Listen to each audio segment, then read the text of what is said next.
Start. सबसे पहले पायल जी, Manisha, congratulation song के लिए। मतलब ये जो गाना है काफ़ी अमेजिंग, आपके ऊपर ही ऐसा लगता है कि आपके ऊपर ही डेडिकेटेड है। हाँ। जब शुरुआत मैंने ऑडियो से शुरुआत की, फिर बाद में वीडियो देखी, विजुअल्स देखे, काफ़ी अमेजिंग लग रही है। आप अगर बताना चाहोगे इस पूरी जर्नी के बारे में, किस तरह से मनीषा इस गाने के लिए सिलेक्ट हुई एंड कितना कमाल की परफॉर्मेंस दी है, बहुत ही अमेजिंग, नजर ना लगे इस परफॉर्मेंस को। एंड जिस तरह आप करियर में भी कर रहे हो उसको भी मैं ऐसा कहता हूँ कि नजर ना लगे। बहुत अच्छा जा रहा है आपका करियर। शुरुआत इनके किस तरह से ऑन बोर्ड आए, ये गाना किस तरह से? देखिए हम लोग ना बहुत टाइम से एक्चुअली हमने एक ईपी प्लान किया हुआ था, वेडिंग ईपी जो प्रॉपर है वो भी हम लोग आगे करने वाले हैं। तो उसके लिए इतने जल्दी वो प्लान नहीं हो पाया। तो मेरे पास ये जो गाना है ना, ये मैंने बहुत पहले किसी सिचुएशन पे क्रिएट किया था। जैसे हमारे पास फिल्म का सिचुएशन आता है, हर कंपोज़र के पास होता है कि फिल्म में ये सिचुएशन है तो हमें इस वाले सिचुएशन के लिए गाना चाहिए। तो वहाँ पे ना एक बड़ा रोमांटिक सा सिचुएशन दिया था, उसमें वो गाना मैंने पहले किया था। तो समहाउ वो नहीं हो पाया, उसके बदले मैंने दूसरा गाना दिया था उनको। तो ये गाना मेरे पास बहुत टाइम से पड़ा हुआ था एंड मेरे माइंड में ये गाना बहुत टाइम से था कि यार ये गाना बहुत क्यूट है, बहुत अच्छा है। तो एकदम से सडनली जब वेडिंग सीज़न भी आने को है तो वेडिंग सीज़न के लिए कुछ एक गाना डेडिकेट तो करना चाहिए हमारी ब्राइड एंड सबके लिए।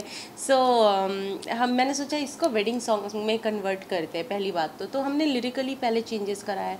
ऑन बोर्ड हमने यंगवीर को लिया, तो यंगवीर ने लिखा बहुत अमेजिंग है। आप देखिए शुरू से लड़की के श्रृंगार के बारे में बात हो रही है एंड नज़र कोई ना लगे तेरी मेरी जोड़ी नू, मतलब बहुत एक प्यारा सा लाइन है, कोई किसी के लिए भी गा सकता है ऑफ कोर्स। एंड शादी में भी लोग बोलते हैं यार कितनी प्यारी लग रही है यार ये दुल्हन, नज़र ना लगे यार, काला टीका लगाते हैं। तो बेसिकली वो सोच के इसका लिरिकली चेंज हुआ। फिर इस गाने के लिए चाहिए थी ना बहुत ही क्यूट, प्रिटी, मस्ती एंड वो वाले फ्रेज में हमें वैसे एटीट्यूड वाली चाहिए थी।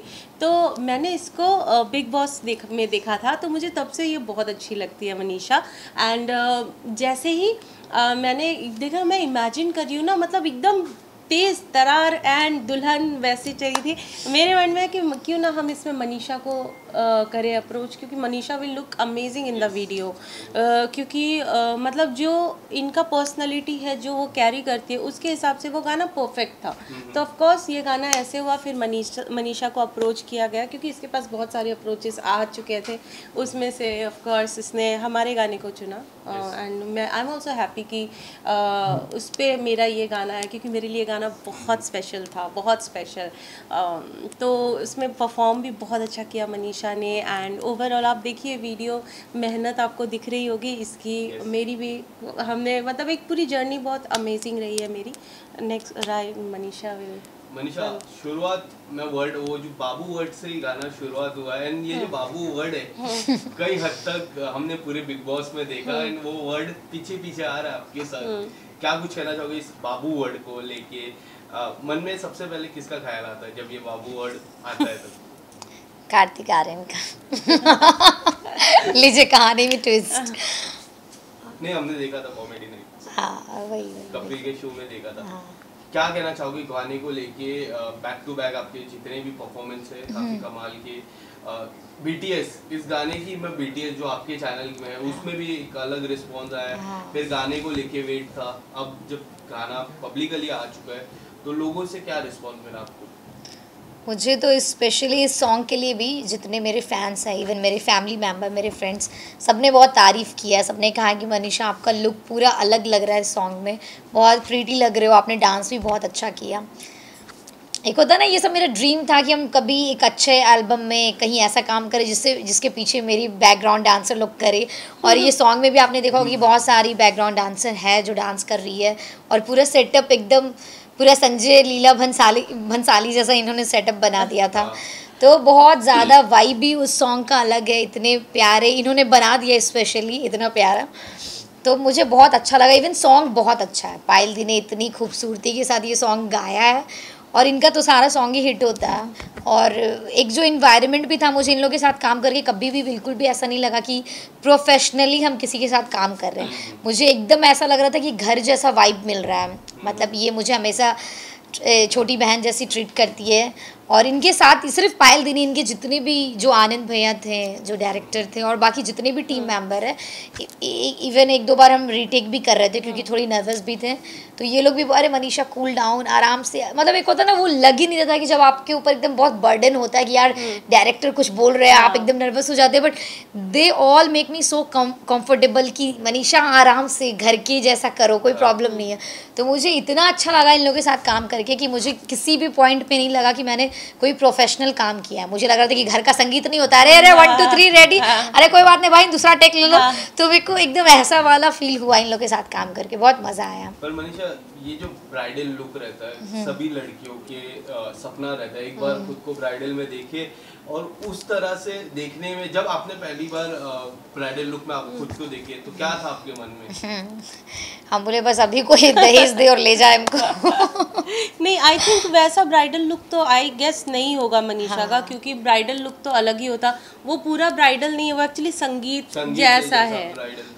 बिकॉज वो ब्राइडल में तो बहुत होता है ना, चुनरी एंड हैवी ज्वेलरी, सो वो वाला लुक तो नहीं था, तो आई थिंक उसके लिए आपको थोड़ा वेट करना पड़ेगा। आपसे जानना चाहिए, हम कभी भी देखते हैं आपके प्रोजेक्ट काफी डिफरेंट प्रोजेक्ट्स रहते हैं, कभी भी जब इंटरव्यूज होते हैं टी सीरीज हो गई या फिर कोई भी एल्बम इस तरह से डिफरेंट प्रोजेक्ट्स रहते हैं, आपके हर एक प्रोजेक्ट्स को लेके क्या विजन रहता है? जैसे ये मनीषा को ऑन बोर्ड लाना, उसको ब्राइडल लुक में जिस तरह वो शादी हो गई नजर ना लगे, आपका थॉट क्या रहता है? शुरुआत जब गाने की शुरुआत होती है तो किस तरह से आपके प्लान्स क्या रहते हैं गाने को लेके? देखिए, जब एक गाने का प्रोसेस हम लोग चलता है ना, तो उस टाइम पे ना बहुत सारे आइडियाज़ आते हैं कि हाँ इसको ना ऐसे भी कर सकते, इसको इस वाले ऐसे भी कर सकते हैं यार, तो उसमें से जो सबसे बेटर लगता है ना हम लोग को, नहीं यार ये वाला सबसे बेटर लगता है, लोग जल्दी रिलेट कर पाएंगे, तो हम लोग फिर उस वाले उस पर ही जाते हैं। जैसे टी सीरीज़ का भी जो मैं जो गाने मेरे आप सुनते हो, तो उसमें डायरेक्टर्स अलग होते हैं, वो उनका रहता है। जैसे मैं गाना बना के देती हूँ ऑफ कोर्स, एंड उसके बाद वो लोग वीडियो प्लान करते हैं अकॉर्डिंग टू द लिरिक्स, कि लिरिक्स क्या कह रहा है, कि उस हिसाब से स्टोरी लाइन बनती है। फिर उसके बाद उनके ऑन बोर्ड कौन आ रहा है, कौन शूट कर रहा है, क्या हो रहा है, क्या वैसा है। तो नज़र ना लगे भी जब बनाना, तो हम लोग इमेजिन कर रहे थे कि इसका लुक कैसा होना चाहिए, तो हमारे माइंड में बहुत रॉयल लुक होना चाहिए कि ब्राइडल भी है तो it should look very classy also, मतलब classy plus dance and plus जो लोगों को मतलब आजकल मोस्टली हम लोग देखते हैं ना डुएट सॉन्ग्स काफ़ी होते हैं, या तो मेल सॉन्ग्स बहुत होते हैं, बहुत ऐसे मेल सॉन्ग्स भी होते हैं जिसमें लड़कियां डांस करती है या एक्ट्रेसेस डांस करती है। तो मेरा एक कंसर्न है, why should boys have all the fun, थोड़ा कुछ तो है, कोई फीमेल सॉन्ग भी तो जिसमें लड़के भी डांस करें। एग्जैक्टली, इवन विद सजना ऑल्सो, दैट मेरा एक गाना था बादशाह भाई के साथ सजना, उस पर भी मैंने देखा था बहुत सारे लड़कों ने भी रील्स बनाए थे। सो मैं बहुत खुश हुई थी, मैंने कहा चलो यार किसी लड़की के गाने में लड़के भी तो रील बना रहे हैं। सो या तो वैसे मनीषा, मैं आपसे जानना चाहूँगा, अब काफ़ी सारे प्रोजेक्ट हो रहे हैं, हमने रिसेंटली वीडियोस भी देखे मुकेश जी के, वहाँ पे आप स्पॉट हुए थे, ऐसी बात चल रही है, काफ़ी सारे प्रोजेक्ट्स आपको मिल रहे हैं, बट इन सारे प्रोजेक्ट में आपका क्या विजन रहता है? किस तरह से आप सिलेक्शन ऑफ प्रोजेक्ट कैसा रहता है आपका, वो जानना चाहूँगा। क्योंकि जिस तरह बिग बॉस के बाद आने के बाद काफ़ी सारी धमाल हो जाती है, वो टेलीविजन का भी आता है, टेलीविजन का डेली सोप का भी आता है, तो उसके लिए आप रेडी हो? Are you looking for that? या फिर जो बिग बॉस अब आने वाला है उसके लिए प्रिपरेशन चालू, क्या है आपके मन में अभी राइट नाउ? फिलहाल अभी ये बिग बॉस के बाद बिग बॉस थोड़ा रुक के ही करना चाहेंगे, क्योंकि लाइफ में ब्रेक भी ज़रूरी है, और इस बिग बॉस से जितना नेम फेम मिला है और जो प्यार मिला है, पहले इसको समेट लेते हैं, फिर बिग बॉस इन फ्यूचर 1-2 साल बाद कभी कुछ ऐसा हुआ तो फिर सोचेंगे। बिग बॉस के लिए हम कभी ना तो नहीं कहेंगे, क्योंकि वो हम प्यार देख रहे हैं लोगों का कि कितना प्यार मिला है, तो भले ही कभी, क्योंकि बट अभी जाना सही नहीं रहेगा, क्योंकि अभी ऑलरेडी इतने सारे काम हैं लाइन में, तो इंसान कहीं ना कहीं बिग बॉस तब जाता है जब लाइफ में नहीं तो ग्रो करना होता, नहीं तो जब आपका हाइप थोड़ा कम हो जाता है। तो फिलहाल मेरा हाइप है तो फिलहाल के लिए हम बिग बॉस चाहेंगे कि थोड़ा रुक के ही करें। और रहा बात दूसरे प्रोजेक्ट का, कि हाँ हम हमेशा वही चाहते कि डेली शॉप मेरे को इतना पसंद नहीं है, बट हाँ अगर चैनल स्टार प्लस हो या कलर्स हो और कभी लीड मिले और बहुत अच्छा कैरेक्टर हो तो फिर हम करने जैसा किरदार एक्चुअली पता इनको आप मुझे ऐसा लगता है कि नागिन जैसा किरदार आपने सूट करेगा। नागिन जैसा? हाँ, अच्छा। Actually last time Tejasswi Prakash ने किया था, उसके बाद अगर मैं एज अ विजन करता हूँ तो मुझे ऐसा लगता है कि वो जो किरदार है आप पे काफी सूट करेगा। ऐसा कोई किरदार आता है तो मनीषा आपका क्या थॉट रहेगा इस पे? देखिए अभी एक्टिंग में तो मुझे यही लगता है कि अगर मुझे कुछ भी किरदार मिलेगा तो इवन आई डोंट नो कि हम इतनी फिट अभी उस किरदार के लिए है या नहीं। शायद उसके लिए मुझे अपने आप पे थोड़ा और काम करना पड़ेगा, मेहनत करना पड़ेगा, उस किरदार के लायक बनना पड़ेगा, और फिर वो किरदार मिलता है तो हम खुशी खुशी लाइफ में अपॉर्चुनिटी कभी कभी क्या होता है ना, डायरेक्टर के पास भी, इवन अभी जब मुकेश छाबरा के ऑडिशन के लिए गए थे तो मैंने उनको बोला कि ये लाइफ में हम पहली बार ऑडिशन दे रहे हैं, तो उन्होंने बोला ठीक है, हमें जिससे करवाना होता है हम करवा लेते हैं। तो वो जो भी ऑडिशन था वो भी मेरे कंफर्ट जोन से थोड़ा बाहर था, फिर भी 1-2 टेक के बाद उन्होंने करवा लिया। तो मेरा वही है कि हम अपनी तरफ से हमेशा रेडी रहते हैं अपना बेस्ट देने का, बस अब डिपेंड करता है कि सामने वाला अगर करवा ले, अगर इच्छा है तो बिल्कुल हम करना चाहेंगे। रिसेंटली अभिषेक और जिया का गाना आया था, आपके और अभिषेक के जो फैंस है उनका ऐसा मानना है कि आपका और अभिषेक का भी गाना है, क्योंकि उन्होंने ब्लॉग भी देखा, वीडियोस देख रहे हैं आपके चैनल हो गए या फिर अभिषेक मलान के चैनल की बात करूँ, गाने को लेके कितना वेट करना पड़ेगा या फिर कोई भी प्रोजेक्ट को लेके आप कितना वेट कर रहे हो, आप दोनों को एक ही सॉन्ग या फिर समथिंग ऐसा देखने के लिए? मुझे लगता है ये जो सॉन्ग वॉन्ग होता है या फिर हम ये सब this all thing are professional, कि हमें इच्छा होता है कि मुझे कार्तिक आर्यन के साथ करना है या इसके साथ करना है, बट अभी क्या है ना, अभिषेक तो घर जैसा हो गया है, हमारा अलग ही फ्रेंडशिप है, हमारा अलग ही बॉन्डिंग है। तो मुझे ये नहीं पता है कि हम एल्बम में कब साथ दिखेंगे, मूवी में कब साथ दिखेंगे, बट ये पता है कि रियल लाइफ में जो हमारा दोस्ती है ये ज़िंदगी भर रहने वाला है, और हम लोग अपने पर्सनल व्लॉग में, रील्स में दिखने वाले हैं। क्योंकि क्या होता है ना, अब दोनों प्रोफेशनल हो गए हैं, जब चीज़ें होती है तो कभी कभी उसके मैनेजमेंट टीम, मेरे मैनेजमेंट टीम से बात होता है तो कभी कभी डर नहीं होता है किसी चीज़ में, समझिए। बाकी मुझे नहीं लगता कि कभी अभिषेक और हम हमेशा चाहेंगे दोनों एक दूसरे के साथ काम करने के लिए। मुझे नहीं लगता कभी वो मना करेगा या हम मना करेंगे। मतलब ये हमारे लिए खुशी की बात होगी कि जब हमने साथ में एक फ़ोटो डाला तो वो वर्ल्ड्स फास्टेस्ट रिकॉर्ड तोड़ा था 1 मिलियन लाइक का। 1 घंटे 54 मिनट में हमारा 1 मिलियन लाइक क्रॉस किया था। तो वो हम लोग सोच सकते हैं कि जब ऑडियंस हम लोग को साथ इतना ज़्यादा पसंद करते हैं तो डेफिनेटली कौन नहीं चाहेगा। एक तो इतने अच्छे दोस्त हैं, प्लस लोग इतना ज़्यादा पसंद करते हैं, तो हम तो ज़रूर चाहेंगे कि साथ में हम दोनों काम करें। बट वी डोंट नो कि प्रोफेशनली हमें कब साथ में क्या मिलेगा नहीं मिलेगा, ये हमें भी नहीं पता है, ना अभिषेक को पता ना मुझे पता है। बट इन पर्सनली जब भी हम लोग कनेक्टेड हैं और हमेशा रहेंगे। DDLJ जैसा किरदार हो गया, DDLJ जैसी रोमांटिक मूवी हो गई, और आपके पास 3 ऑप्शन है, एल्विश, अभिषेक या फिर जेड। ये तीनों में से एक चूज करना है। शाहरुख खान और काजल के किरदार में आप हो तो किसको आप चूज करोगे? DDLJ। हम लोग ऐसा क्वेश्चन क्यों करते हैं यार, हम तो हाँ एक कोई भी किरदार, कोई भी आप किसके साथ कंफर्टेबल रहोगे, या फिर स्किप करना आप स्किप भी कर सकते हो, मैं दूसरा सवाल पूछूंगा। हाँ स्किप कर स्किप, ठीक है। जिस तरह लास्ट सॉन्ग आया आपको टोनी कक्कर के साथ, लोग और भी चाह रहे कि ऐसे और भी प्रोजेक्ट्स आए टोनी कक्कर के साथ, क्योंकि आप लोग काफ़ी अच्छे लग रहे हो, उसके बारे में क्या कुछ कहना चाहोगे? बिल्कुल बिल्कुल, टॉनी का भी यही कहना है। वो तो मुझे वही कहते हैं कि मनीषा तुम भी तो अब मतलब हम लोग का भी एक दोस्ती है तो उसके साथ काम करना, वो वही कहते हैं कि हम तो कभी भी साथ में काम कर लेंगे। तो वो तो इन फ्यूचर कभी भी टॉनी का कुछ ऐसा सॉन्ग रहेगा वो चाहेंगे मुझे लेना, तो हम भी चाहेंगे, तो हम लोग का साथ में इन फ्यूचर तो कुछ ना कुछ। पायल दी तो अब घर की दीदी हो गई है, पायल दी और बड़ी बहन और छोटी बहन हो गए। तो हम लोग तो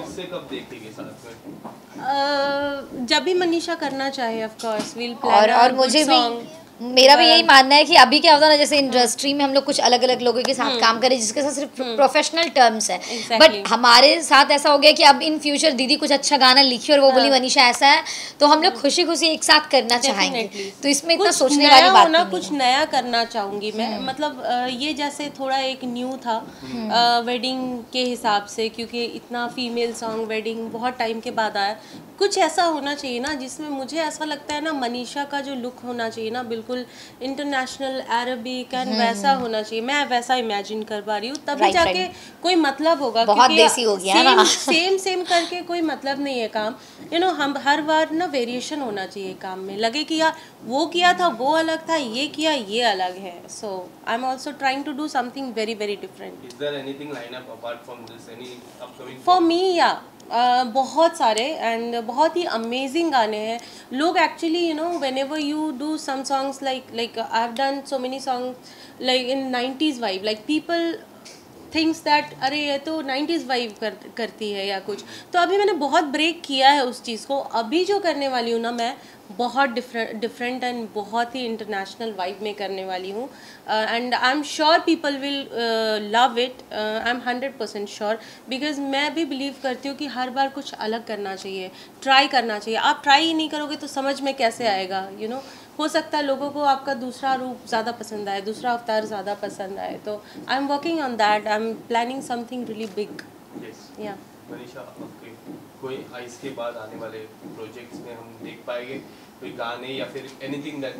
देखिए अभी सब चीज़ें चल रही है, बट श्योर कुछ भी नहीं है, और कुछ चीज़ें ऐसी भी जहाँ पे मुझे स्ट्रिक्टली मना किया गया बोलने, तो हम अभी बोल नहीं सकते। तो आप लोग तो खबड़ी हैं, कहीं से भी खबर निकाल लेते हैं, तो पता चल जाएगा। बट कुछ चीज़ें ऐसी होती है जो कॉन्ट्रैक्ट में अभी नहीं बताना है, तो रिवील नहीं कर बट सकते। आपको डेब्यू करना हो, कौन से ऐसे डायरेक्टर के साथ आप काम करना पसंद करोगे? करण जौहर या फिर संजय लीला भंसाली? देखिए हम सच कहें, मुझे ना, हम मूवी देखते हैं बहुत सारा, बट मुझे कभी इतना पता नहीं रहता कि ये मूवी किसने डायरेक्ट किया, समझिए ये किसका मूवी है। बट जहाँ तक हम एज अ डायरेक्टर जानते हैं कि करण जौहर भी बहुत अच्छे, और संजय लीला भंसाली नो डाउट, ये दोनों बहुत बड़े डायरेक्टर हैं। तो मेरे लिए तो मतलब मेरे लिए मनीषा रानी को कौन बोल रहा है, मतलब जो भी ऑफर दे दे पहले हम उनके साथ काम कर ले, बस ये है। Thank you so much. Thank you. You most welcome. बाबू दे दे, जूस दे दे। अच्छा तो ऐसा चलिए कोई नहीं। मेहंदी रची है मेरे हाथों में लाल वे, डोली में बहके जाना बस तेरे नाल वे, मांगू ना चांद न तारे बस तू हो पास हमारे, लगदा है मेरे नाल वे किन्ना सोड़ा तू, नजर कोई ना लगे हाय ना लगे तेरी मेरी जोड़ी नू, नजर कोई ना लगे हाय ना लगे तेरी मेरी जोड़ी नू, नजर कोई ना लगे हाय ना लगे तेरी मेरी जोड़ी नू, नजर कोई ना लगे हाय ना लगे तेरी मेरी जोड़ी नू। चलो।